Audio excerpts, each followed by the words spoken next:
Hola, ¿cómo están? Mi nombre es Iván Marín, periodista de Prosa Urgente. Hoy vamos a dar inicio a la segunda emisión de este proyecto que hemos iniciado hace poco de reseña de libros. Lo comenzamos con un librazo del trotskista Alan Good, Historia de la Filosofía, una interpretación marxista, y hoy vamos a detenernos un ratito en un texto de Adrienne Maree Brown, una activista estadounidense, feminista, negra. Se llama Contra la cancelación y otros sueños de justicia transformativa. Creo que el título original en inglés se traduce como No podrán cancelarnos. De todas maneras, si bien es un título ambiguo por el contenido del texto, no veo erróneo que la traducción sea contra la cancelación, aunque, insisto, es debatible. Ahora vamos a ver a lo largo de esta reseña si hicieron bien o no en cambiar el título del libro. De todas formas, calculo que debe haber sido con el permiso de la autora. Antes de comenzar con esta reseña, voy a señalar dos cosas. La primera es que quiero dedicar esta reflexión a la memoria de El Picante Oñate. Esta reseña está siendo grabada un domingo 16 de noviembre al mediodía. Hace poquito me enteré de su fallecimiento. El Picante Oñate fue un obrero petrolero que cobró reconocimiento hacia finales de la primera década y comienzo de la segunda década de este siglo, es decir, entre final 2009, 2010, pero sobre todo 2011, en la zona de Las Heras y en todo el norte santacruceño, en la lucha de los petroleros, entre otras cosas, por mejores condiciones laborales, contra el impuesto a la ganancia y demás. Estuvo preso y también estuvo prófugo. Reivindico esta decisión del Picante de no haberse entregado durante mucho tiempo a la justicia. A mí me tocó conocer a su familia porque en 2014 detuvieron a su hermano, Cuellito Oñate, y también por luchar por mejores condiciones laborales, junto con Vivares, otro compañero de la zona, y un petrolero más que ahora lamentablemente se me olvidó el nombre. Y bueno, la familia me albergó creo que una o dos noches mientras yo cubría periodísticamente con militancia esa detención, así que le mando un saludo grande a la familia. La memoria de Picante va a quedar impregnada en toda la lucha de los petroleros para siempre en Las Heras. Y antes de comenzar también te quiero pedir lo mismo de siempre, que te suscribas al canal, aprietes la campanita para que te lleguen las notificaciones, les pongas me gusta, comentes, cosa de que esta reflexión llegue a la mayor cantidad de gente posible.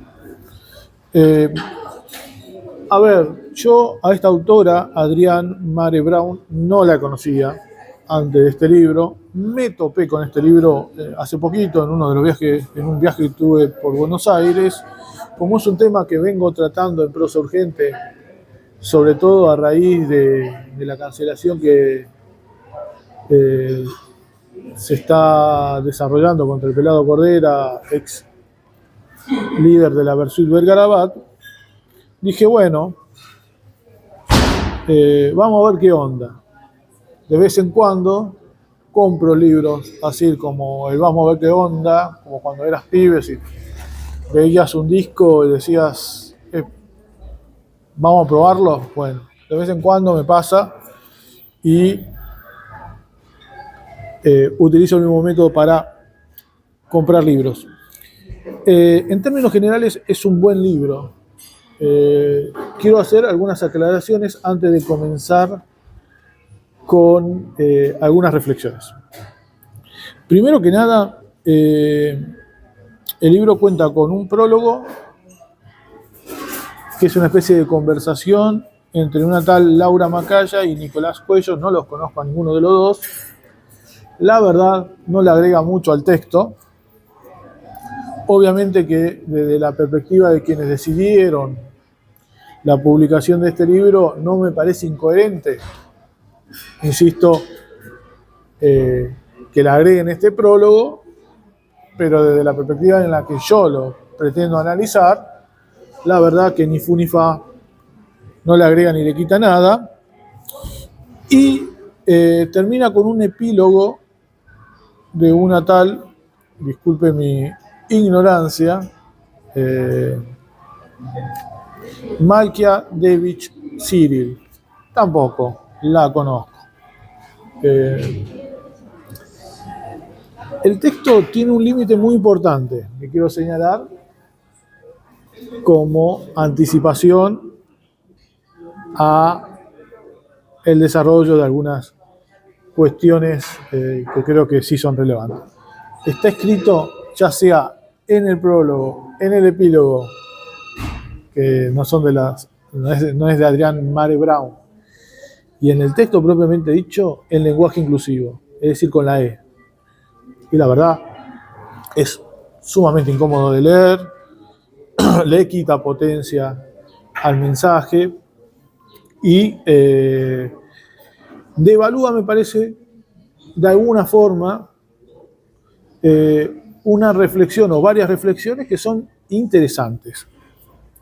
La verdad, cada vez estoy más convencido de la artificialidad, ¿no? De esto del lenguaje inclusivo, de ponerle la E, la X.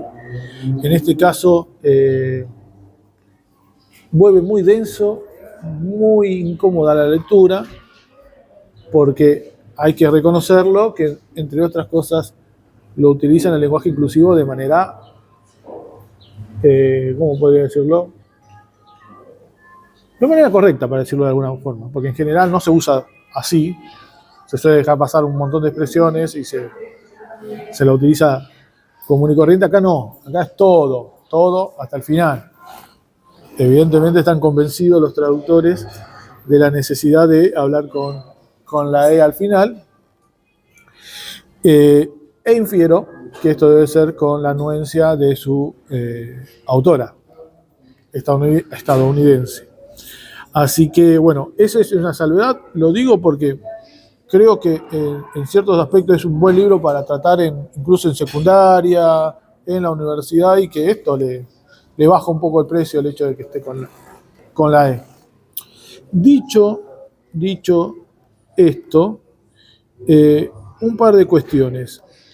El libro tiene, digamos, como dos puntos fundamentales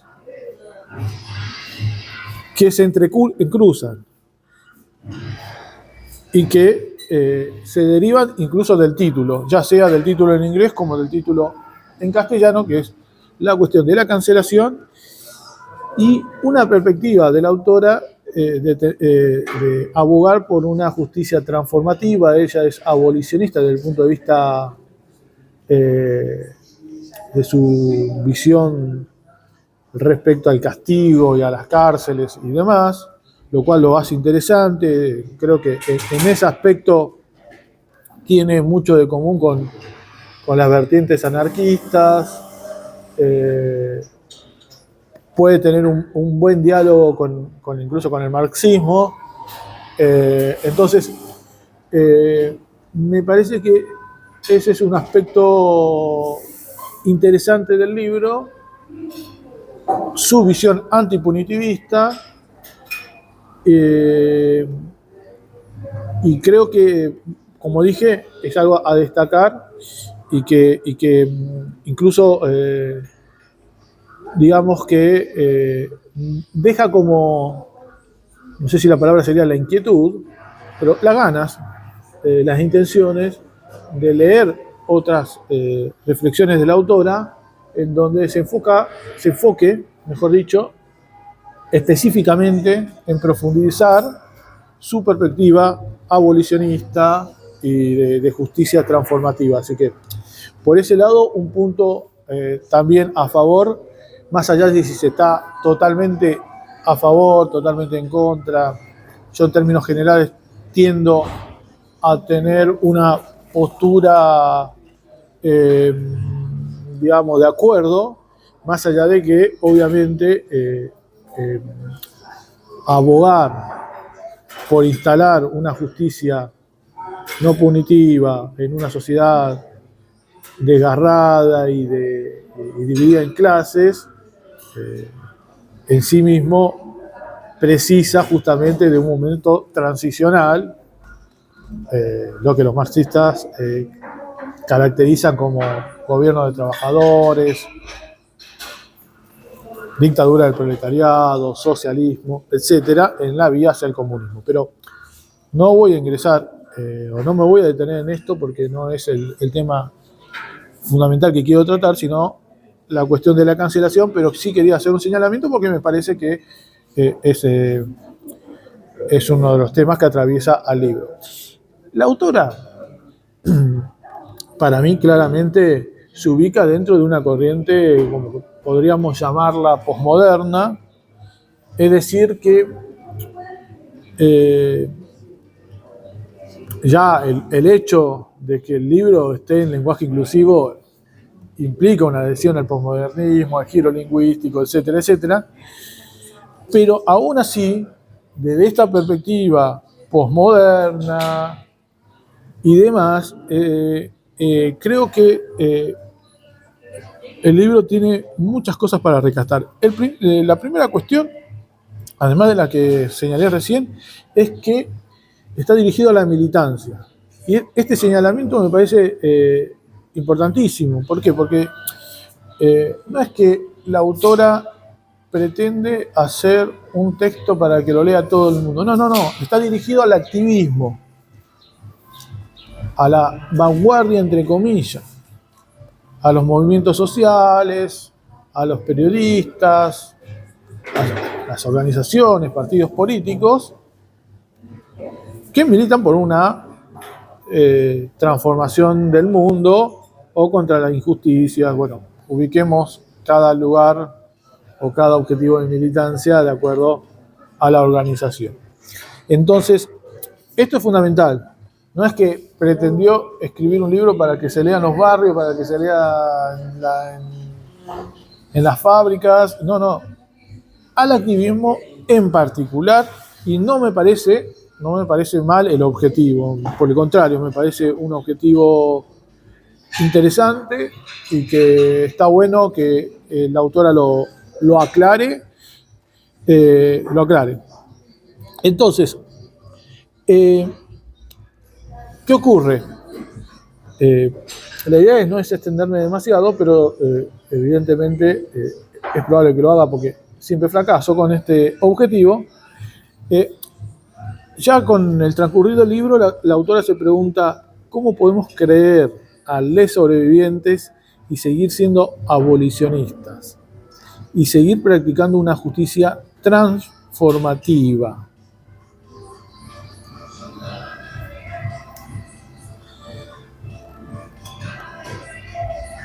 Y ella parte de una cuestión que es fundamental y que es también, digamos, una de las razones por las cuales me decidí a hacer esta reseña, y es que pone en un lugar de relevancia la cuestión de los principios en la militancia política.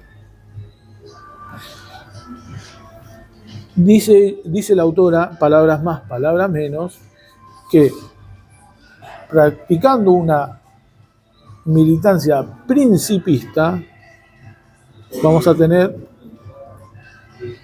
mejores posibilidades o vamos a generar anticuerpos para no equivocarnos, no caer en el oportunismo en el que también se suele caer con el método cancelatorio. Hay que decir por otra parte que es que la autora no es que está en contra de las cancelaciones en generales, sino en el uso, que le fue dando el movimiento, o que fue cobrando dentro del movimiento, sobre todo feminista y de mujeres,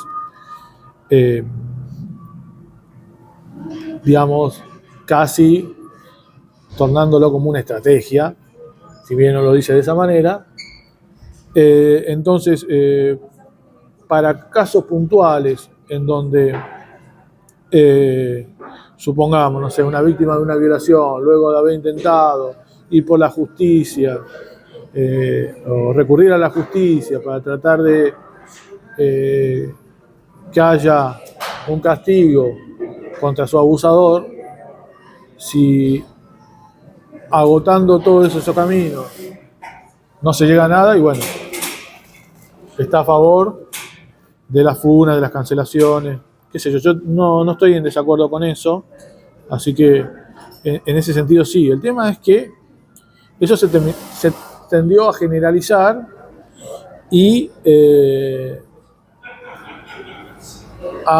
digamos, a convertirse casi en uno de los métodos principales de lucha para el movimiento de mujeres o el feminismo.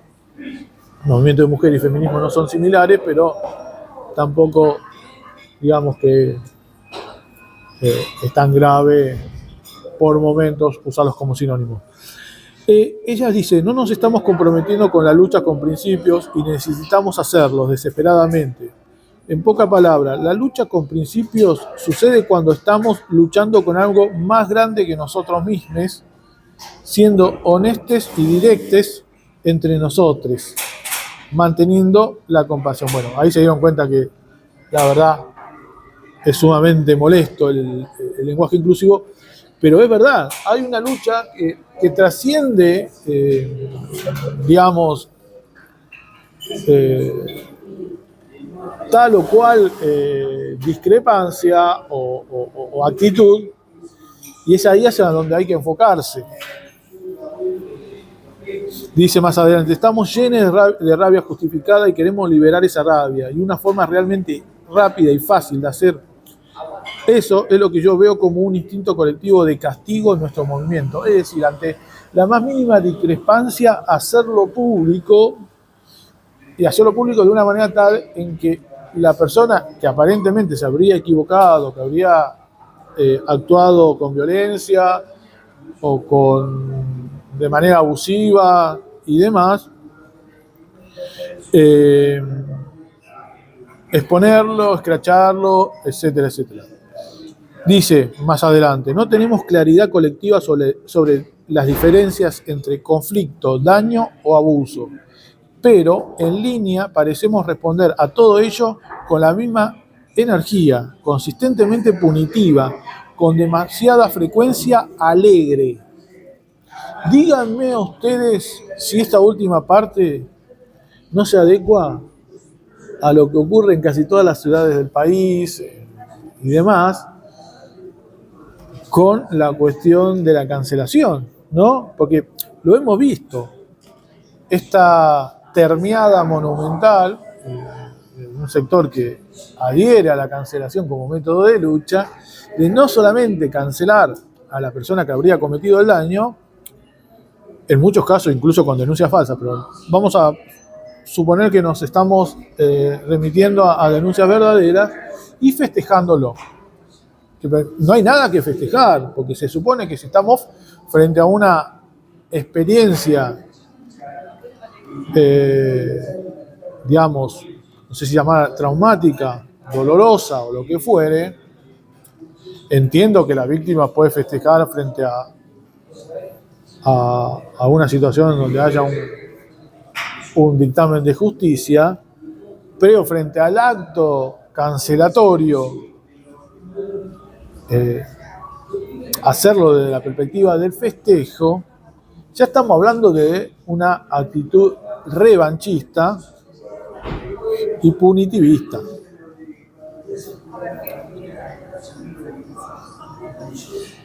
También hace referencia a que cuando se cancela, se utilizan esos métodos cancelatorios en el activismo, le estamos dando de comer al Estado. Siempre estamos hablando de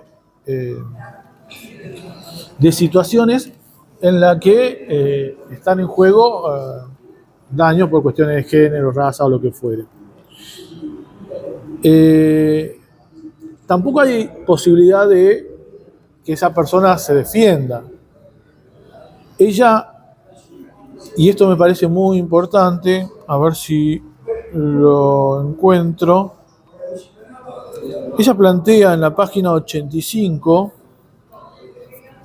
tenemos que entender que cada funa, cada acto cancelatorio, pone a los miembros de nuestra comunidad y a los sobrevivientes y a los que hacen daño en el radar de un Estado que tiene un historial de vigilancia, infiltración, debilitamiento estratégico de los movimientos que están teniendo o podrían tener un impacto real en el cambio de las condiciones materiales de los pueblos oprimidos. Y, entre otras cosas, dice, más adelante se plantea qué preguntas se hacen estos movimientos a la hora de decidir la cancelación de una persona o de grupos. Y esas preguntas, por otra parte, son las que ellas suele hacerse cuando organizaciones vienen a proponerle la cancelación de alguien. Por ejemplo, son alrededor de 20 preguntas. Yo te voy a citar 2 o 3 como para que tengas una idea. ¿Se han realizado esfuerzos privados por la toma de responsabilidades o la resolución del conflicto? Es decir, ¿se han tratado de entablar relación con el que causó el daño para ver si quiere tomar responsabilidad sobre el asunto o directamente va y se escracha? ¿Se está apoyando adecuadamente a o le sobreviviente? Es decir, el sobreviviente de este daño, primero que nada, ¿está de acuerdo con la cancelación? Segundo, ¿la cancelación va a generar en él un avance en su situación?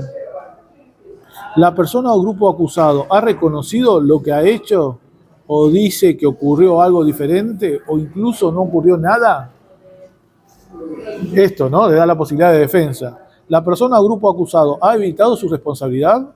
¿Ha seguido causando daño? Porque también ocurre que frente a un daño que no necesariamente tiene que ser una cuestión de abuso sexual o abuso de cualquier otro tipo, esa persona haya reconocido el error y así todo se lo canceló. ¿Ha iniciado ya le acusado el proceso de responsabilización? ¿Es precisa la funa, es decir, la cancelación? ¿Está relacionada la exigencia de responsabilidades con el supuesto daño? Porque muchas veces se tiende a exagerar, ¿no?, el daño con respecto a la necesidad o no de una cancelación. ¿Existe alguna diferencia de poder perceptible entre la persona acusada y quién o quienes acusan? Bueno, un montón de cosas. Después, obviamente, hacen referencia, entre otras cuestiones, insisto, el libro ¿no?, contra la cancelación, a que muchas veces se tienden a dirimir mediante las cancelaciones diferencias políticas de otro cuño. Esto, ahora voy a ir sobre esta cuestión, es muy común en la izquierda, lamentablemente en la izquierda partidaria, populista, incluso lamentablemente en la trotskista, en el Frente de Izquierda, por ejemplo, en los partidos del Frente de Izquierda. Entonces, esta cuestión se pregunta la autora, porque evidentemente ha hecho un balance. Ella dice que el balance lo comenzó a hacer aproximadamente en la pandemia, en la cuarentena por la pandemia, se posiciona en contra de las políticas de Donald Trump y medio como que gran parte del libro lo escribió en su blog personal y después eso fue volcado a un medio impreso con correcciones a partir de señalamientos que le han hecho sus propios seguidores. Así que interesante todo esto porque te invita a pensar, a reflexionar sobre el asunto. a ver cómo decía estos señalamientos, ¿no? De la cancelación como forma de dirimir ciertas cuestiones. Voy a traer a colación un conflicto acá en la zona. El movimiento feminista entre Trelew se ha dedicado a cancelar a mucha gente, etc. Y en algunos casos, esa cancelación supuso la visibilización de daños reales y de abusadores reales, y en otros casos no. En otros casos simplemente implicó dirimir diferencias políticas, generalmente cuando se las corre por izquierda, en un plano cancelatorio. En algunos casos, o en casi ninguno de los casos, por lo menos públicamente, han hecho ningún tipo de balance sobre estos temas. Ahora bien, hace poco, a una de estas feministas que durante mucho tiempo se ha caracterizado por cancelar y hacer uso del feminismo para dirimir cuestiones políticas, me refiero a Mariela Flores Torres, se le acusó de que en un juicio de activistas contra la policía del Chubut, activistas contra la megaminería, que le hicieron a la policía del Chubut por haberlos torturado, ella testimonió en favor de la policía diciendo que no había sacado unas fotos a una compañera que le pidió que le sacara porque el perito fiscal era el perito de la fiscalía era varón, entonces no quería exponer su cuerpo frente a un varón. Le pidió a Flores Torres, como parte de la Comisión contra la Impunidad, que le sacara la foto. Bueno, la jueza finalmente falló en contra de los denunciantes y a favor de la policía y puso entre los argumentos de que Mariela Flores Torres negó haber sacado esa foto, es decir, utilizó ese testimonio en contra de la compañera. Muchas organizaciones de acá no salieron públicamente, pero te lo dicen por abajo, a decir que fue un error de Noelia Silva haber hecho público esta situación e incluso haberme dado la entrevista a mí, porque yo fui la persona que hizo público con nombre y apellido a Flores Torres. Porque esto estaría beneficiando al Estado en contra de... Pero acá estamos hablando de una cuestión de principios. Primero que nada, Noelia Silva intentó, por caminos internos, pedir explicaciones sobre el asunto y nunca se lo dieron, de por qué esta persona, Flores Torres, testimonió en favor de la policía. Y segundo, lo más importante, es una cuestión de principios. Si vos testimoniás en contra de la policía, ya te estás ubicando, a favor de la policía, perdón, en un juicio por tortura, ya te estás ubicando objetivamente en el bando contrario y entonces ya está, rompiste cualquier tipo de acuerdo que pueda haber para tratar de resolver esto internamente. ¿Se entiende? ¿Por qué digo esto? Porque acá sí algunos movimientos feministas de la zona salieron internamente a decir cómo van a exponer, pero cuando han hecho las cancelaciones recurrentes a otro tipo de personas, incluso activistas sociales, ahí no. ¿No? Los parámetros son distintos. Esto que pasó entre Trelew pasa en todo lado. A eso es lo que voy.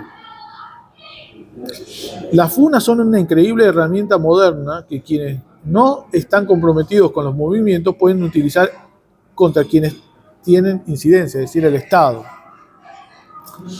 Lo más importante, esta es una de las cuestiones más importantes de lo que viene ahora. Dice, la funa precipitada, es decir, las cancelaciones precipitadas, dicen, aquellas que causen daños, cometen errores o no están de acuerdo con nosotros, no pueden cambiar y no pueden formar parte. Hay que erradicarlos. Las cosas malas en el mundo no pueden cambiar. Debemos hacer desaparecer el mal hasta que solo quede el bien. Solo somos capaces de un pensamiento binario, bueno o malo, inocente y culpable, ángel abusador, negro o blanco. ¿Se entiende? O sea, acá lo que pone de manifiesto la autora en esta frase y en todo el libro es algo que es muy elemental. Si vamos a la cuestión específicamente de la opresión de género, estamos frente a algo que está internalizado milenariamente en la sociedad, que atravesó a distintos tipos de formaciones históricas a lo largo y ancho del desarrollo de las sociedades humanas, y que por ende es difícil de desterrar, en el caso de las prácticas machistas, porque todos estamos atravesados por ese tipo de prácticas, incluso obviamente de manera inconsciente, porque las tenemos ya internalizadas. Entonces, plantear un señalamiento, una cancelación a la ligera, como se suele hacer, es naturalizar un estado de cosas que sería el hecho de que nadie puede cambiar. Ahora, si nadie puede cambiar, no tiene ningún sentido la militancia política. Ya sea la militancia reformista, como parece ser el caso de Adrián Mare Brown y la mayoría de los activistas que hay en la zona y en el feminismo, como la militancia revolucionaria. Porque si vos pensás que las personas pueden cambiar, no vas a salir a cancelarlas por cualquier cosa que hagan. La cancelación no podría ser justamente el método para llevar adelante un cambio en las prácticas sociales.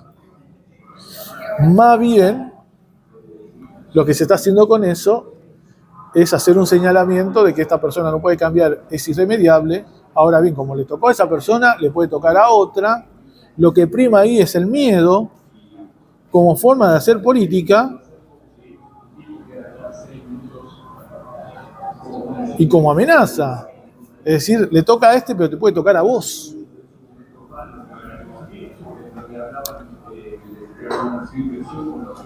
Miren esto, cuando las respuestas a los errores, las fallas y los malentendidos es el castigo emocional, psicológico, económico y físico, estamos generando una cultura del miedo, del secretismo y del aislamiento. Y eso en la militancia todo el mundo lo puede observar, ¿no? Porque muchas veces se ha visto cómo frente a determinados hechos a ciertas personas se le va con todo y a otras que por justamente no ser crítico frente a esta política cancelatoria, guardarse sus opiniones y tener prácticas similares, no se la castiga, no se la cancela. Acá en la universidad tenemos un montón de casos. Yo no estoy diciendo que los casos en que se ha cancelado necesariamente sean inocentes. Lo que sí estoy seguro es que hay decenas de casos de personas sumamente violentas que nunca fueron señaladas públicamente. Entonces, con unos sí y con otros no. ¿Por qué? Porque hay una decisión política. En última instancia es una decisión política, de acuerdos políticos, de arribismo político, e incluso clientelar. Mientras sos mi aliado, no te cancelo. Cuando dejaste de ser mi aliado y frente a una supuesta disidencia irreversible, bueno, ahí ya estás en condiciones de ser cancelado. Eso es lo que prima detrás de todo este movimiento cancelatorio. Cancelar es castigar, y el castigo no detiene el ciclo del daño a largo plazo. La cancelación puede ser incluso contraabolicionista. En lugar de barrotes de la cárcel, nos colocamos unos a otros en una caja desbordante de seres intocables, a menudo sin juicio, y nos despojamos del pasado y futuro, de la complejidad de ser personas con dones y problemas, brillantes y rotas. Vamos a abandonar esta medida punitiva y nos vamos a levantar les unes a les otros sin dejar atrás ninguna persona traumatizada. Es muy difícil leer con el lenguaje inclusivo, pero sí lo que quiero señalar es esto también, ¿no? Que muy bien lo señala recurrentemente la autora, que es el hecho de que todos provenimos de la misma sociedad, todos arrastramos contradicciones en esta sociedad en la que nos movemos, entonces mal estamos en posibilidad de andar señalando todo el tiempo con este dedito de superioridad moral a otras personas, como si nosotros no hubiésemos tenido esas contradicciones en algún momento. Dice, y esta parte es genial, nos disponemos de un suelo moral perfecto en el que apoyarnos, moldeados como estamos por este tiempo tóxico y complejo. Esto me trae a colación las reflexiones que hice en torno a la cancelación al pelado Cordera. Porque, a ver, no es cuestión de defender al pelado Cordera, es un boludo monumental. Las cosas que dice, obviamente que son condenables desde el punto de vista de la opinión y demás, pero la realidad es que la dijo hace 10 años, él ya cumplió una sentencia por eso, entonces muchas de las reflexiones que se hacen, de las condenas que yo veo, incluso en varones, ¿no? Como si esos varones no hubiesen tenido nunca un pasado en que se equivocaron con prácticas concretas, no solamente con la palabra, sino con la práctica concreta de superioridad moral. Esta exposición del pelado Cordera contó con el beneplácito de la izquierda, que esto es lo más grave, en última instancia. Salieron a festejar la cancelación, salieron a justificar la cancelación, salieron a pegarle al periodista, ahora en este momento se me fue el nombre, que le hizo la entrevista por no haber hecho tal o cual pregunta, como si al pelado Cordera cada vez que se lo entrevistase se le tiene que preguntar sobre el tema. Pero si ya cumplió una condena, ¿por qué le vas a preguntar siempre sobre lo mismo? ¿Vos querés que esté eternamente condenado? Implícitamente, eso es lo que está detrás de la pretensión de que al pelado Cordera en cada entrevista se le pregunte por lo que dijo hace 10 años en una charla encima relativamente privada. Por otro lado, como si la gente no tenga posibilidad de equivocarse, y más allá de si el arrepentimiento del pelado Cordera es o no es sincero, que insisto, para mí lo más probable es que no lo sea, poco importa si es sincero o no, porque, digamos, si vamos a andar con un detector de sinceridad, la cosa se complica. El doble discurso de algunos partidos, por ejemplo, salir a decir que no hubo cancelación al pelado Cordera en una primera instancia, resulta que después anuncia una gira. En San Juan, por ejemplo, el MST, en el Frente de Izquierda, salió a impulsar una campaña para que el pelado Cordera no dé el recital. Se terminó haciendo con éxito. Los sanjuaninos no le dieron ni bola al MST. Fueron, lo vieron, etc. Luego el pelado Cordera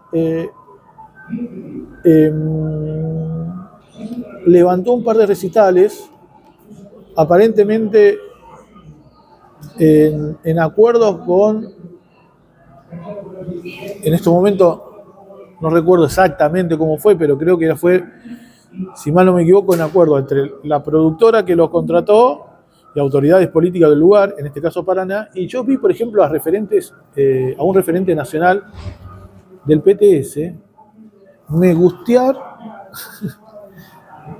la cancelación, que encima decía cancelación del título del recital, como si esto fuese la consecuencia de un movimiento popular en contra del pelado Cordera, que ni siquiera fue eso, porque estamos hablando de grupos minúsculos que salen a cancelarlos.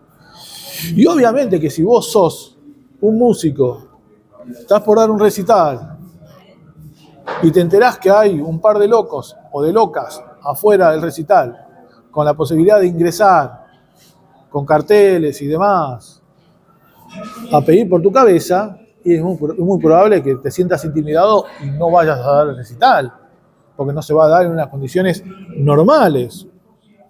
El país se está yendo al carajo, ¿no? Con una contrarreforma laboral permanente, y la izquierda, en vez de organizar a los trabajadores para luchar por mejores condiciones de vida contra este gobierno antiobrero, se suma a la política cancelatoria que no hace más que dividir al movimiento obrero. Porque en última instancia, y esto es muy, muy importante, la inmensa mayoría de la población está en contra de la cancelación. Y ve la política cancelatoria como o los métodos cancelatorios, como un método de amenaza a su propia existencia, en el sentido de que todo el mundo se equivoca, y frente a una posible equivocación, la respuesta de un sector es: vos estás cancelado. Hay una crisis fenomenal en la izquierda de estos métodos falopa que utiliza la izquierda, sobre todo con la cuestión de la cancelación. Se ha valido la derecha de tinte fascistoide para llegar al poder. Obviamente que Milei no llegó al poder porque exista un Nicolás del Caño o una Miriam Bregman abogando por la cancelación, sino que llegó como consecuencia principal del fracaso de el kirchnerismo y el PJ cuando estuvo en el poder. Pero no hay que olvidarse que estos sectores, o muchos sectores progres, adhirieron al progresismo y lo hicieron con su lenguaje inclusivo, con su cancelación, etcétera, etcétera. Lo que quiero señalar, y con esto voy a ir cerrando, es que al interior del progresismo reformista, incluso al interior del peronismo, ya hay un balance crítico sobre eso. En modo oportunista, sí, en modo oportunista, no se le puede pedir que lo hagan en modo principista, pero lo han hecho en modo electoralista, como quieras llamarle vos. El balance está. En la izquierda no parece, o en gran parte de la izquierda, no voy a meter a toda la izquierda en todo esto, pero por ejemplo en la izquierda hegemónica ese balance no existe. Continúan más preocupados en hablar con la X y con la E y en cancelar a artistas populares o a aquel que se pueda llegar a equivocar, aunque ellos nieguen la cancelación, en los hechos es una cancelación. Decía, están más preocupados por eso que en organizar a la clase trabajadora frente a un escenario muy complejo que está atravesando no solo en el país, sino a nivel internacional, con una guerra de características ya mundiales, epicentro en una primera etapa en Ucrania, entre la OTAN y Rusia, en Medio Oriente con la masacre al pueblo palestino, ahora la amenaza en Venezuela, en China con Taiwán, que están ahí todo el tiempo, y frente a lo que decía recién, la inminencia de una contrarreforma laboral criminal contra el pueblo trabajador. En todo este marco, la cancelación, el lenguaje inclusivo, es no entender nada del asunto. Festejo la publicación de este libro, editorial Utópicas. No sé si ha llegado Trelew, la verdad. Y quiero, para finalizar, decir que la edición de Utópicas se publicó este año, el 25. La traducción fue el año pasado, Cooperativa de Traducciones Anticarcelaria, publicado en México, la primera edición en julio del 2025. Y nada, recomiendo el libro, creo que es muy interesante, como decía, para debatirlo incluso en clase. Lamentablemente está con lenguaje inclusivo y eso le baja un poco el precio, pero en términos generales creo que, quiero decir una cosa con estos términos, sí, de verdad, no dice nada que no sepamos, ¿no? Quienes manteníamos una postura frente al tema. Así todo, la reflexión no deja de ser aguda y con dos cuestiones muy interesantes. Primero, que está dirigida al activismo, a la militancia y demás. Y segundo, que lo hace una persona que durante mucho tiempo adhirió a la cancelación. Así como digo que la cancelación es un método horrible, antisocialista, esto hay que recalcarlo, tradicionalmente los socialistas no adherimos a la cancelación, pero decía, así como la cancelación es un método horrible que supone que las personas no pueden cambiar, por eso se la cancela, sino en vez de cancelarla, la educás. También digo que aquellos que han cancelado o que han utilizado el método de la cancelación pueden cambiar, pueden hacer un balance y dejar de recurrir a este método falopa, que lo único que hace es dividir a la clase trabajadora. Te voy a pedir lo mismo de siempre, que te suscribas al canal, que le pongas me gusta, que comentes, que polemices y nos estamos viendo.